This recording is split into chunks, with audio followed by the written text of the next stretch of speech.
তো দেখো বন্ধুরা, এগুলো আমাদের রূপনারায়ণ নদীর ভোলা মাছ। তো এর লেজগুলো এরকম সরু সরু, সেই জন্য এরা কেউ খেতে চায় না।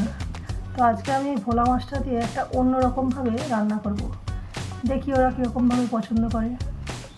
তার জন্য আমি ভোলা মাছটার উপরে অল্প একটু নুন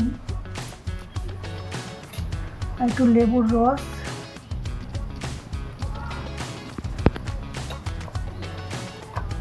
একটু পেঁয়াজ আদা রসুন বাটা,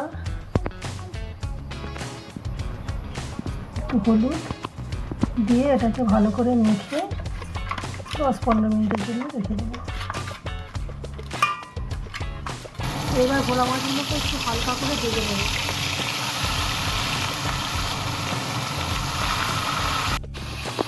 এইবার একটা ব্যাটার তৈরি করব। তার জন্য আমরা একটা বাটিতে কিছুটা বেসন, 1 চামচ কর্নফ্লাওয়ার, লবণ, একটু হলুদ গুঁড়ো, লঙ্কার গুঁড়ো আর কিছুটা কালো জিরে, এটা অল্প অল্প করে জল দিয়ে ঘন মতো একটু ব্যাটার তৈরি করে নেব।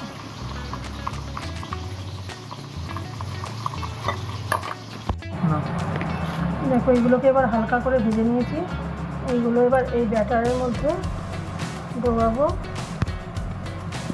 ব্যাটারের মধ্যে ডুবিয়ে এটা আমাদের ব্রেড ক্রাম্ব দিয়ে দেবো।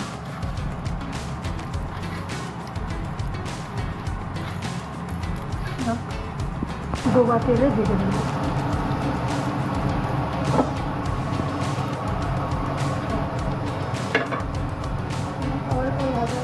রেডি আমাদের মাছ ভাজা। খেয়ে দেখে বল কেমন হয়েছে। দারুণ হয়েছে, দেখতে কিন্তু খুবই ক্রিস্পি আর মানে কোটিংটাও খুব পাতলা, দারুণ দেখতে হয়েছে। চলো খেয়ে দেখা যাক। খুবই গরম, মানে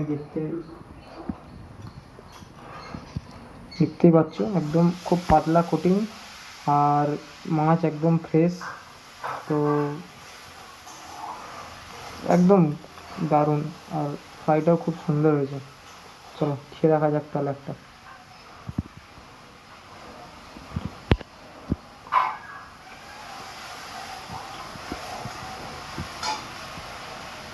খুব লাইট আইটেম এবং মাছের ফ্লেভারটা খুব ভালো লাগছে, একদম পুরো অরিজিনাল, একদম টাটকা মাছ। তো ফ্লেভারটা খুব ভালো একদম। তো তোমরা ওটা বাড়িতে ট্রাই করে দেখতে পারো, দারুণ জিনিস একটা।